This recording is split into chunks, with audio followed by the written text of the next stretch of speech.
Our last speaker is a young lady I met at my last event. She's doing some amazing things in her field, starting her own AI Tinkerers group here in Vegas next month. Actually, yeah, next month, May. Welcome Claire Longo to the stage. And Claire's going to share with you how you can pursue a career in AI. So while you introduce yourself, Claire. Hello, everyone. Wow, that's a hard act to follow. I am not as good as a speaker. You have a talent. But we're going to trip through some PowerPoint slides here, so bear with me. My name is Claire Longo. I work for an AI startup called Comet. We have an amazing open source tool, which I'll tell you a little bit about what it does in case you all want to check it out. But today I'm going to be talking about finding your career path in AI.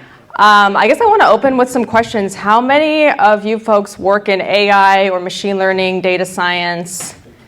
Yeah, okay, so some of you have already found your career path. That's amazing. Hopefully this presentation will still give you some value, but also please pepper me with questions so you can help the people around you learn as well. I want to learn a little bit more about the demographic in the room. How many have a technical background in general, like software engineering? Yeah, so even more. Okay, amazing. And how many people maybe want to pursue a career in AI? Awesome. Okay, so this is going to give you all some good perspective on what a career in AI looks like. There's a lot of different roles that are kind of forming. There's a lot of new technology. And I have been in a lot of conversations with people recently where I'm realizing people are just not sure what even are the options for different career paths. So I'm hoping to raise some awareness on that. Yeah, let's dive in. So this is what we're going to talk through. First, I'm going to introduce myself and share my career journey. I've bumped into a lot of walls along the way and learned a lot. So I want to share with you kind of the perspective I'm coming at this conversation from so you can kind of know what questions to frame for me and see how I can best help you. Then I'm going to talk through what are the roles in AI today, talk about the technical skills, and then also the soft skills, which didn't even make it on my slides, but they're actually really important. And then I'm going to share the tips and tricks for career growth in general. So if you already are on that trajectory, you have your dream job, or you're already working in the AI industry. I have interviewed so many different folks across different roles like data science, machine learning engineering, and I know what makes people stand out, and I've seen people's careers just take off like a rocket ship, so I'm going to share what those traits are. And then I want to save it for some Q&A and see how I can help you folks. Great, so this is me. I'm a mathematician by training and a poker player, which is why I'm here. Basically feel like I live out of the horseshoe these days. But I have my undergraduate in applied math and my master's degree in statistics. And I'm also an advocate for women in tech. I feel like we have a little bit of a diversity issue in the tech industry. I've made it through some glass ceilings, and so I'm helping to give back by mentoring other women in the industry. I currently work for Comet, so here's some technical stuff really quick. Comet is my slides are cut off on the end. Comet is a Series B startup. We'll probably be rolling into our next round of funding, Series C, soon. We are in the SaaS, machine learning and AI tooling area, so we're essentially a tool for building your AI apps. We are used by some amazing customers. We've got Netflix, Etsy, Uber. We're all part of these high-profile tech stacks. So a lot of the AI models that are in production today that you're interacting with, they were built using Comet along with some other tools. What Comet is it's a platform for experiment tracking and just making sure that your AI and machine learning models are not going off the rails. I think you guys have probably seen a lot of stuff in the press about AI just being inaccurate, making mistakes, maybe having bias. So it's really critical that as we experiment with this new technology, we're able to answer the question of what the heck is it doing, and that's where OPIC comes in. It's a tool to track everything, log everything, and then also create metrics to measure if your system is doing what it should and alert you if it's not. We are totally open source. The tool to look at is called OPIC. That's the one that's focused on the large language models and development for that. GitHub repo is linked there if you want to contribute. It's a great place to do that. If you have more questions about OPIC, you can come see me after. My role at Comet right now is I'm an AI researcher on the marketing team. I didn't mean to end up there. I have a very technical background, but I'm actually having a ton of fun. And they kind of let me do whatever I want and do stuff like this.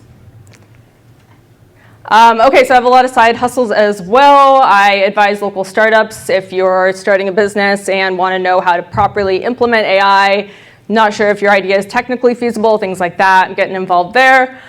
I'm building a lot of AI communities, doing some advocacy for women and minorities in tech. I do have a YouTube vlog that's all poker related. There's some AI stuff there too. Podcast, and as soon as I get like my tech set up for it, my new place, I will be live streaming poker hands on Twitch. Here is my career loop-de-loop. I put it kind of linear on the slides, but honestly, it has not been linear at all. The reason I'm sharing this with you folks is my career took a lot of turns that I did not expect at all. And I want everyone to feel like that's okay, because I feel like we set out on a career path and just have this idea of like, I'm going to be this or be that. And I think because I was open to different paths and different kind of turns and diversions along the way, I ended up really collecting some great experience and ending up somewhere I didn't think I would end up that is fantastic. So I started my education at University of New Mexico, master's in statistics, applied math, undergrad. So that's in New Mexico, and then I jumped right into government work. That was really through some networking and connections, but it was actually a really good experience because it was a very academic environment. All the people around me were publishing. They were doing like really deep research at these national laboratories. It was DOE funded. So I was at Los Alamos National Laboratory. That was also my home, and family was there, so I got sick of it, and I went to Washington State, which was Pacific Northwest. So those were my internships, and then I did consulting. So Mosaic was a really small boutique consulting firm, and then Battelle picks up really big contracts. The reason I'm highlighting this is the contracting and consulting early in my career was amazing, because at that point in my career, I had no idea what I could or couldn't do with a mathematics degree. And this kind of was like a way to speed educate myself on what all the opportunities were. I ended up like doing some government contracts. I got to do something for Exxon, J.Crew, retail, like supply chain. So I got to see like all the different ways that mathematics was being used, and that helped me figure out where I wanted to land. Next mid-career, I became a data scientist because that was kind of the path for everyone with a math background at the time. And I landed at Trunk Club. Trunk Club was a personal styling service. They were acquired by Nordstrom. Looks like some of you guys are familiar with it. But they were using machine learning and AI to put together cool outfits to make people feel good and be prepared for things like interviews or an important date or something like that. So really kind of like a human application of AI, and it was kind of an intersection of something I was really passionate about. So I just kind of loved that job, and that was the best team that I've worked for. They were some of the most innovative people. And we were at a point in AI where we were really able to like build great algorithms. So the algorithms that like recommend clothing, those kind of recommender systems, very popular in like retail applications for AI. But we couldn't operationalize the algorithms. So actually like putting it on the website, making sure it updates in time, things like that. So there was a lot of trouble scaling it, and that's an engineering problem. And so my career path took me to solving the next problem, which was engineering. So I figured out what is called ML Ops, which is really just DevOps for machine learning. And now we're doing LLM Ops, which is just ML Ops for LLMs. But it's just applying software engineering best practices to your AI models when you deploy them, things like monitoring them. So that was a really interesting place to dive into. It wasn't a new thing, but it was new to the people who were building the machine learning and AI models. So I was able to kind of carve a path there, figure out some best practices, and start leading with that. Ended up at Twilio and Opendoor, leading engineering teams, moved into people management, and then moved into the startups. So across this path, the theme is that I was solving the next problems in AI that kept coming up. It was, how do we define the business metrics around the success of the project? How do we operationalize this? How do we scale it? So that kind of led to the career trajectory here. I've got enterprise experience, startup experience, academic experience, so I can, and government as well, so I can really answer questions if you're interested in working in any of those industries. So that's me. Let's talk a little bit about you and what's possible. There are 3 categories I like to think about for what are the roles in AI. There's actually like a ton of different titles within all 3 of these categories. And also, unfortunately, those titles are still changing and developing right now. So you're going to see things like data scientist, data analyst, AI engineer, machine learning engineer. what's what and who's who. You actually just have to look at the job description. Does it look like something you want to do, and what skills are they requiring? But generally, these are the patterns that are emerging. So first we have the researcher. This person is going to be working at places like OpenAI, DeepMind, Anthropic. They are building the foundational models, the actual algorithm model behind ChatGPT, not the code that's used to create the products you're interfacing with, but the actual model. They often have a PhD. They can be physicists, mathematicians, but definitely a deep understanding of mathematics. And they are often publishing. That's kind of their main output, is to produce research papers, produce models, and very active in the open source community. Next would be a developer. This is the engineer who is using things and actually building things of impact. That's what people would say about the researchers is, oh, they're just thinking about stuff. But the developers are taking what the researchers have come up with, putting it together, and making a product.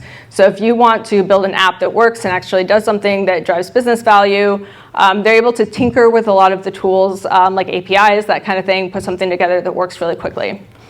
Last one is really critical in a lot of things. A lot of people fall into this category. This is just a savvy, business-minded user. This might be your product person, it might be a manager, but it's somebody who's maybe coming up with an idea of what the project is, aligning it with business value, communicating with stakeholders, that kind of thing. Or it could be anyone who is integrating AI into their workflow. Any questions on these? Does this kind of resonate for you guys who are already working in AI? Do you feel like I got the categories kind of okay? I know it's changing a lot.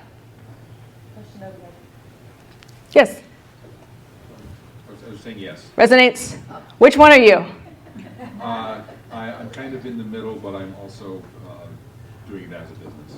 Yeah, okay, so you're kind of those two. Fantastic. It actually brings up a good point. The most successful people I've seen in each category also operate somewhat in the other categories. Okay, so deep dive on AI researcher. The reason I want to talk through this is if you're looking to move into AI or hire somebody who's going to do your AI for you, understanding who this person is, I think, is really helpful. They work with a certain mindset. The researcher is super curious. This is the person who wants a really complex topic, and they want the time and the space to deep dive into this and really understand it. They like solving puzzles. So if that sounds like you, this might be your path. I've listed the different skill sets. I won't go through all of it, but in general, they're not your best software engineers. And if you ask your researcher to hey, build this software, you might get some real shitty software, but they might not tell you no. They are often working in Jupyter Notebooks, which is a really great place to explore and write some simple code, but it's not necessarily production quality. Sometimes it is. So you've got those unicorns that can do both. And they have a lot of job security, but in general, don't expect production code or software from your researchers. They're going to be more on the experimentation side. If you need to answer the question of what model is best to solve this problem, what model should I use for this use case, is this technically feasible, that's where they come in. These guys have the highest output. They are just building like crazy these days, and we're making it easier and easier with new software tools. The developer mindset is this is a builder. This is someone who just wants to get hands-on. They want to build to learn. They want to get things out quickly, so they might cut some corners. I've heard they can be a little lazy, which is actually fantastic because they look for ways to automate things. So I think I can guess what category you might be in. But these are some really efficient people. They drive a lot of business value, and they need a lot of tooling to do so. Whoops. Okay, so the tech-savvy AI users. So this is really new and emerging, but what I'm noticing is the best product managers, because product managers fall into this category, they actually do understand the capabilities of AI. They are not going to be as technical as your developers or your researchers, but they are going to know the limitations, and they're going to know the difference between a language model or a time series forecasting model, just generally in terms of the limitations and capabilities. And that helps them define how to properly implement AI. They're going to be doing things like prompt engineering. They're also going to be staying on top of all the tooling in the landscape. If there's a new tool, it's going to help them optimize their workflow. They're probably going to be on top of this.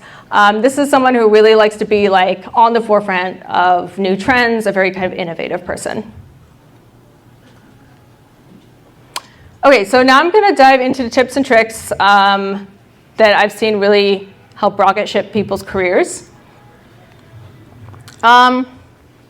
Sorry, my voice is sore. I've been giving so many presentations. So the first one is getting over your imposter syndrome. How many here have felt imposter syndrome? Yeah. So if you're not familiar with imposter syndrome, it is that feeling of you're not good enough. This happens a lot in tech because tech is changing so quickly. So like in the last week or so, there's probably a ton of new technology. There's new terms people are talking about, like MCP and agent optimization. I'm like, okay, this is new. I'm not an expert in this.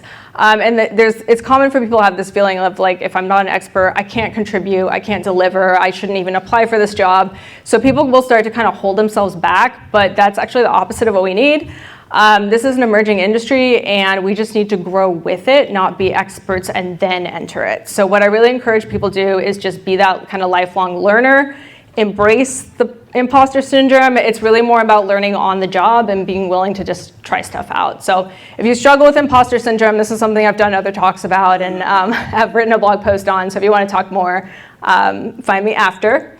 But in general, I would just say, put the imposter syndrome out the window and just start building and applying to jobs. And if you get rejected, it's a learning experience. You go on to the next one. So it's really just an iteration here. Community and network, what we're doing right here. I think this is one of the biggest indicators of people's career success is if they do have a support system and also a group of people that they can really learn from and kind of expand their ideas together and collaborate. Where do you find this community? Well, you guys have already found it. It's right here. But there's some other ways to do this online. I am always on GitHub. If you guys aren't familiar with open source software, it's all hosted on GitHub, and there's like great communities around different GitHub repos. And I've seen this other trend where people who are contributing to open source repos, they end up really building their careers quickly, because it's a very kind of professional way to start coding if you don't have experience. So if you're like moving into being a software engineer coding for the first time, or you're a student and all you have is like school projects, your barrier to entry in tech is going to be in interview questions will be like, oh, tell me about a project, or let me see examples of your code and stuff like that. You don't have any of that yet beyond like schoolwork. But this is a way to just start contributing to like free open source projects. You're going to meet senior engineers who own and created these open source projects. They're going to review your code, they're going to publish it, and now you have a portfolio. So I really recommend this path. I created an open source repo myself, and it helped me a lot. I had a few people contribute to it, and one I actually hired 6 years later, so it really built his career and landed him a job long term. But yeah, definitely recommend that. I linked the OPIC open source repo. That's the bit.ly code. That one, we have an amazing team of engineers behind it at Comet, and so that would be an opportunity. Like, there's tons of issues, like little bugs. You could fix something that's like 2 lines. We'll approve it. You'll meet some of our amazing engineers. There'll probably be references for you on the job searching. So like, this is just such a great hack to just build that network with the open source community. The other one is hackathons. How many of you guys have participated in a hackathon? Yeah. Hackathons are fun. So if people are wondering what is a hackathon, this is a really nerdy thing we like to do where we get in a room and just code all night and build something. They can be like a few hours, or it can be one day of coding, but it's typically sponsored by vendors. There'll be prizes, but it's also another way to just build a project, get references, you put it on your resume. And you're working with like groups, which is also really great because now you've got that networking opportunity as well. But it's just a fantastic way to just build a project. And you're also practicing building quickly and not going down like too much of a tangent with what you're building, so it kind of time boxes it as well. I do a lot of hackathons. If you guys want to get involved, let me know. Personal projects. So this slide's a little busy, but generally, another way to build like your portfolio and resume is just personal projects. I've seen some really successful ones. People are maybe in that job seeking phase. They will just find a problem that interests them, build for someone or something they care about, and just publish it. It could be a blog post. You can open source the tool, or share it with somebody for free. But I've seen some really good examples of people just building something that sounds fun. And what you're doing there is you're simulating what a real project is going to be like. Because you're not just like taking a course project. You're going to have to go out there and like find your own data, understand that use case. You're going to have to kind of design the project end to end. So you're doing the role of the product manager as well as the developer. And then you're going to have to cut corners. And this is something that's so important for people working in industry. Any project I have, I'm always creating what is called tech debt. It's that list of things I wish I could have done, but I didn't have time to do it. So if you ask me, hey, what's the next step in this project, but also you need to deliver it in a week, I'm able to do both and kind of keep track of what would be the next steps if I had more time there. And I recommend people do that for personal projects too. Just create something simple. The goal of a personal project is to build your portfolio, use new tools, learn hands-on. So don't be afraid to like really scope that personal project down so you don't waste too much time on it. You got to kind of look at the ROI, the returns of your efforts. I built some really sloppy personal projects and cut a lot of corners, and it was what I needed. I got a blog post and an interview. So if we were to take it forward as a company, you could put more effort in it, and that's what the tech debt is for. In general, where do you put your portfolio? So the way I like to think about this is in tech, you need a little bit more than your resume. Your resume is great. It should be very well formatted. I always help people formatting their resumes. Color's fine. It does help. I've seen a lot of resumes actually. And one red flag I look for is if the resume is like really verbose, that person is not typically also a good communicator. They'll get into the interview and also be way too verbose or not ask any questions about the company, things like that. So that is actually correlated really well. A well-organized resume is a reflection of well-organized mind, and that person interviews well. The other thing is your GitHub portfolio. Just make your code public, contribute to open source repos. And you can also do a website, blog posts, that kind of thing. You don't have to go the full length of doing a website, because it can be a little bit of work, but you can publish on sites like Medium and just get some content out there. Basically what you're creating is if someone's interviewing you, they're starting with the resume, but they might be asking questions of, I don't know if I should interview this person. I'm not sure if they can code. Well, now you can link to your GitHub and they can see your code. So yeah, you can definitely code. Or they're like, oh, I'm not sure if they'd be like a really good researcher. Well, you had a blog post where you published some research and then they can link to that. So you're really kind of building outside that resume and using the resume as kind of a landing spot. Okay, so this is actually the most important slide, and I think my last, but here's what I've learned from interviewing data scientists, machine learning engineers, AI engineers, product people, sales people. These are the traits of people who succeed in AI. The special thing about AI right now is it's literally changing under our feet. So it takes a certain personality to really be able to stick with it and navigate. Number one is humility. So we have to be able to work with a team. I've met like really good researchers that were just total jerks and really mean to my intern. And it's not gonna build a good product in that end. So you kind of have to just be nice. You can be smart, but you have to be nice too. And collaborative. Second is resilience. A lot of projects are gonna fail, especially because we're in this experimental phase of AI. We're gonna try something, oh, that model didn't work, oh, there's a bug in my software. You can't give up, you gotta keep going, you gotta be ready to pivot, redefine, change what you're building, things like that. So I have noticed a resilience trait that really carries through in every role. Lifetime learner, that kind of ties into the other ones, but you gotta be really just kind of excited about learning, ready to like pick up the new technology that comes through, read papers, things like that. If you feel rewarded by learning something new, you're probably gonna fit well in this industry. Passionate about specific tech or applications. This has really helped me. I've gone down kind of a tangent with some very specific things. It makes your resume stand out because you can be applying to jobs in general, but if there's not something that really makes your resume pop, they're just seeing a lot of resumes that look the same. So if you're like specialized in a very specific kind of algorithm and that company is using that specific kind of algorithm, maybe it's reinforcement learning, maybe it's a vision model, things like that. If you went deep in that area, you've done two things. You've really personalized to a set of jobs, so you're gonna stand out and be top of the stack. But you've also shown that you can go deep into complex things. So even if they're looking at you for a different kind of model, you've shown that you can go really deep in one area, and that's a trait that people are looking for. It could be a thing about the technology, like a model type or a certain kind of software, or it could be an application. So if you're really passionate about like the environment or something like that, real estate, just some area where AI could be applied, that could be another thing to help you stand out. Sense of ownership. This is specific for startups. It helps in enterprise settings too. But as you guys probably all know, in startups you have to wear a lot of hats, and the people I've seen who don't do well in the AI roles are the ones who are like, that's not my job. I did this one piece of the project, I'm done. And they're not thinking about their project like end to end, or thinking about how their piece connects with the other pieces, or maybe they don't care. That's not quite enough. I think because this is such a new area, we need to understand the other steps in the project. We definitely need to understand how the consumer is interfacing with what we're delivering, and have empathy for the other roles around us. Like if we're a researcher and we go collaborate with a product person, we need to understand their role and their needs so that we can help them in the right way in our role. So really that kind of like sense of ownership and excitement about the project. The best data scientists, machine learning engineers, folks I've seen, follow that project from beginning to end. Even if it's not their job, they might check in with the end user, like, oh, what kind of feedback are they giving? And then they'll have some kind of insight about how to improve it. That's been really cool to see.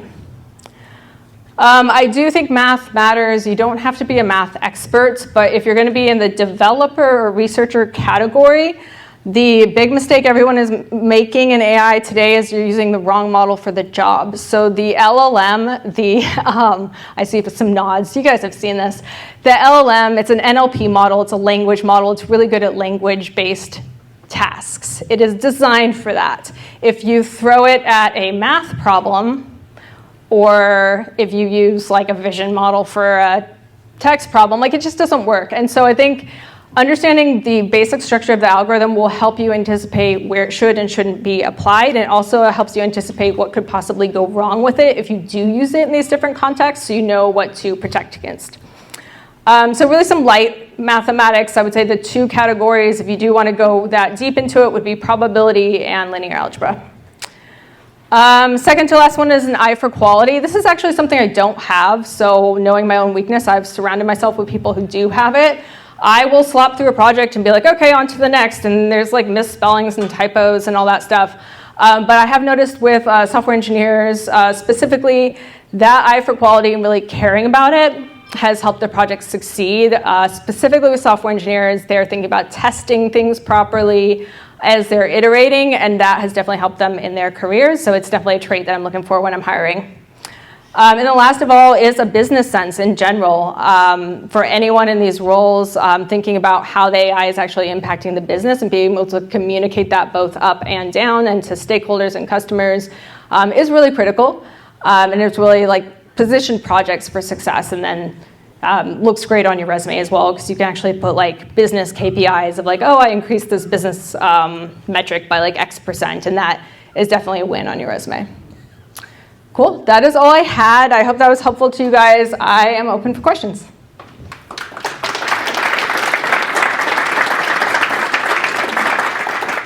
Any questions for Claire? Yeah, I just in general, like with AI engineering, I think it's overstated a little bit. Yeah. Because 2 Saturdays ago, I would wake up in the morning, started a brand new Java project, implemented OpenAI, DeepSeek, and Gemini, all in a single project. Even added Google's text-to-speech algorithm, and still had time for dinner and everything else. So Good. Well, what I'm looking for is engineers who understand the language models or non-language models to interpret data. How do I find them? Because 99% of them actually fail basic math questions.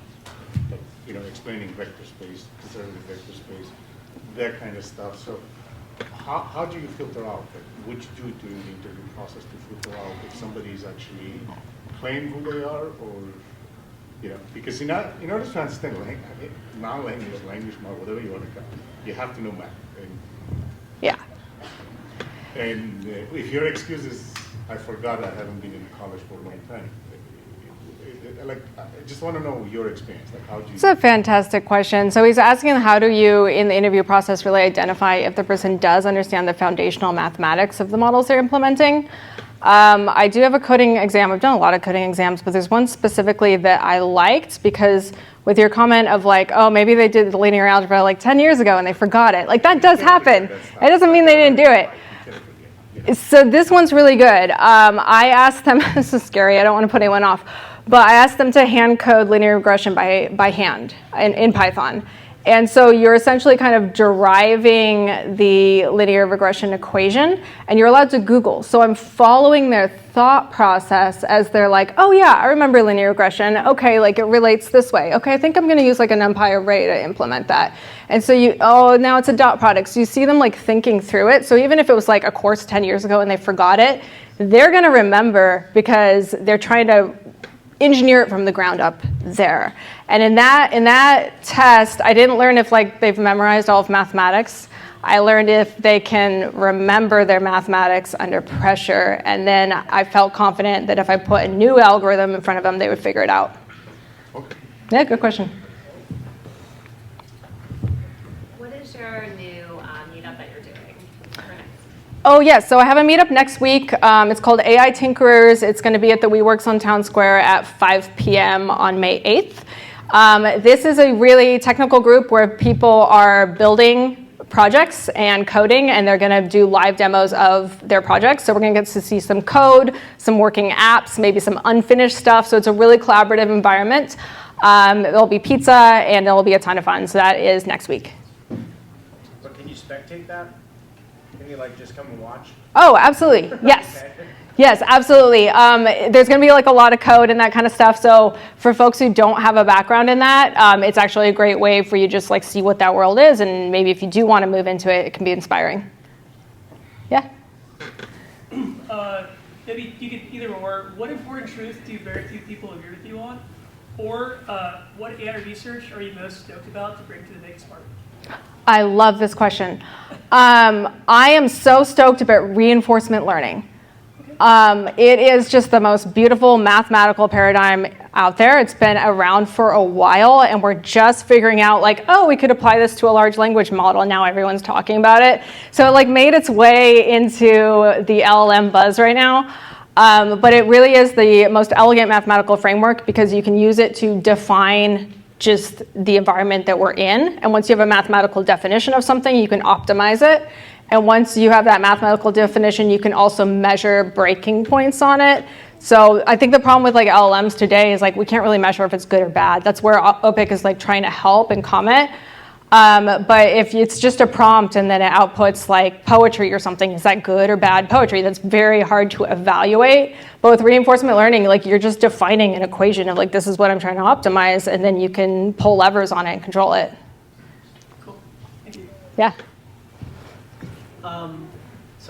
This is a bit unrelated, but it has to do with AI and that field. Have you done anything with AI safety and like people think of like, oh, AI is going to take over this specific field or whatever, but like goal misalignment and stuff like that, where you have AIs doing things that you don't originally ask them to do. Is that a part of what you do? That is a fantastic question. Yes, OPIC comes into play there. So you mentioned like the misalignment problem. Like let's say you build an app and your intent is to ask it to like generate recipes for like meal planning, and it starts writing poetry. Like that would be an example of like it's just not doing the intended thing. So the challenge there is like how do you measure that? How do you align these algorithms with the intent? OPIC is really helpful for that piece, but in general, this is like an area of research that people are figuring out that is specifically challenging with the language models. But I think the first thing to do is like you need to track all the inputs and outputs, and then there's this concept called LLM as a judge, where you're using one LLM to judge the output of another and produce a metric. So it can be like a binary 0-1 response. So it's kind of scoring itself, and you got something to track over time. Thank you. Yeah, it's a huge area. We can talk more about that. In terms of like being an AI developer and just using AI, obviously Anaconda and Python, but are there any other technologies, libraries, or tools, IDEs that like people should be thinking about? I know I started using Cursor a lot, which just helps with general development, but like is R still a thing? Ooh, like, those are fighting words. Yeah, no, I don't know. Like I read about it early on and then never really took the time to learn it. Are there other like languages I need or libraries I need to be aware of and be tooled up on? No, you're on the right track. So number one is Python. Okay. You want to be really, really good at Python, and you're going to continue to learn Python through every step in your career and just develop that expertise. I still am. You mentioned Cursor. That's exactly what you should be using. The AI-assisted coding is relevant today. I don't think we're replacing developers, but we're making it more efficient. So you should definitely be using those kinds of tools. R is still used in the academic communities. For you, those guys like not aware, it is a really useful programming tool that I used in college, and it's really more for like statistical analysis. I do not see it in the AI community really at all. It is absolutely not in production. If you look across like all our customers, the Ubers, the Netflix, like everyone, it's all in Python. So if you're trying to get into companies like that or startups, it's absolutely Python. Are there any, like, if you had to rate the top 3 most useful libraries that someone should know outside of like the obvious ones like pandas and all the basic ones, are there any libraries that you would say are must-knows? PyTorch comes to mind. Yeah, Tensor. Yeah, those two to do the deep learning. Tensor Audio or whatever it was. Yeah. That's the one I've been using. Hugging Face comes to mind. Not necessarily a library there, but like that's one that should be in your tech stack. So that's the best way to like accessibly interact with the models. Yeah. Oh, OpenAI API, unfortunately. Yeah. Yeah. Pip install, you know. Well, I use Comet. Yeah. Wait, it works better in my opinion. Yeah, I think you're naming all the right libraries. You're on the right track. Okay. Yeah. I have 2 questions. One is, I see on TikTok that there's a new trend where people make videos and then they put the head of a famous guy on a video, and that's driving me crazy how they do it. I'm very familiar with AI, but I can't figure out what program is this. Does it look real? What's it called? Does it look real? Yes, very real. I don't know. It's a deep fake. It's a huge trend right now. You'll see many videos where you see Trump doing all kinds of things and everything else, or walking with Putin and having lunch and God knows what. Yeah, so it's a generative model, but the exact tool that they're using to do it, I don't know which tool it would be. There's probably multiple, but that's essentially a generative image model. So similar to LLMs, where the LLM is generating output that looks reasonable and trustworthy, the generative image models are doing the same thing just for images, video, audio, that kind of thing. Okay. The second question I have is more complicated. We have a startup that is in AI. It's real estate in AI. So basically, we developed a platform that, let's say you use Zillow today to look at the property. It gives you a few pages, but our platform gives you, let's say, 100 pages of information. So it's a fantastic situation because, let's say, if you want to buy property, you want to know how much money you're spending on what. And this does calculations for you, endless things. But I'm finding it extremely difficult to find investors that want to invest in our startup. But people see it and they say, oh, it's a fantastic thing. People in real estate, they're all blown away. Yeah. But to get people to put their hands in their pocket seems to be a very difficult thing when it comes to that. So this is kind of opposite to normal because you hear about huge investments in AI. Yeah. We're not finding it. So I don't know what we just said. Interesting. Yeah, I could spend some more time with you after to look at that. I think it might be the best like pitches or usually like a demo or something like that, but we could talk more about it later. Yeah, good question. Any more from the audience? We got one in there. So if I wanted to advertise that I'm a tech-savvy business user, like what should I say my job title is? That's a good question. I think that's like, it should be every job title. I think you should put the AI tools in your resume. And examples of you using them, like I used this tool to optimize this workflow and lifted this business metric by X%, like a line like that or something. Yeah. What's your title? Oh, so I'm a data scientist, but I'm more on the, like, I'm kind of that in-between of AI developer and tech-savvy business user. Yeah. And part of my job is to, like, get more of our current business users more tech-savvy. So I'm like, what can I refer them to as, right? Like a lot of them use Power BI, so I'm like, you know, your future is Power BI developer, you know, and I kind of motivate them, right? They might just be like day one on Power BI, right? Or something like that. So I was just trying to think of that, but for AI, right? Like, it's not AI developer, obviously, right? But maybe like AI end user engineer or something like that. Yeah, there's something there. Evangelist. That's one. I like that. Yeah. Yeah, I like that. Yeah, that's a title, AI evangelist. That's someone who's really like showing the value of the tools. Yeah. Just one more question. It's strictly, it may not be even the right forum or the right person to ask. But in my experience, like the best mathematicians before the AI became like AI were actually working in SEO, doing the search engine optimization. So is there such a thing as AI optimization models? Have you ever heard anything about that? This is going to be a long talk. No, I can come talk to you after. There's something called agent optimization. Yeah. It is like a hyperparameter search that generates prompts. And OPIC does this. It's pretty cool, but I think it's just scratching the surface. It's just generating a prompt. If you have an agent system with a lot of different like actions, like the prompt is just one of them. But maybe there's also routing logic. Maybe there's like a web search function, like tools and actions in this agent architecture. And I think we need to be optimizing like all of them to produce like a better outcome and have like a self-learning system. I think it's probably like an implementation of reinforcement learning around this kind of LLM infrastructure, but we'll see where it lands. Is there any reinforcement? Oh my God. Oh, okay. Good save. Sorry about that. They got you. Is there any reinforcement learning online that you can interact with, API services that you can do reinforcement learning? Oh, like the OpenAI APIs?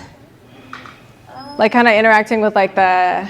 No, having the ability to do reinforcement learning and create a new model out of it, all online? No, which is probably why we don't see the adoption of it.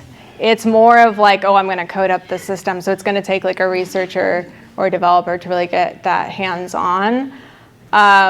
I will say a lot of the algorithms you interact with today are reinforcement learning like across social media. Like the doom scrolling, that's adjusting live to your behavior and putting you in that kind of like echo chamber kind of thing. So that's all driven by reinforcement learning. So it's operationalized across some larger companies like enterprise. But in terms of just like tinkering as a developer and like using it, I haven't seen anything yet, but that would be interesting if there was. Yeah, so I noticed on your timeline you learned Python after school. So I went to grad school, I didn't finish, but I went to grad school for data science, and a lot of my classmates, they were only exclusively taught on R. So obviously now they would have to learn Python to stay relevant.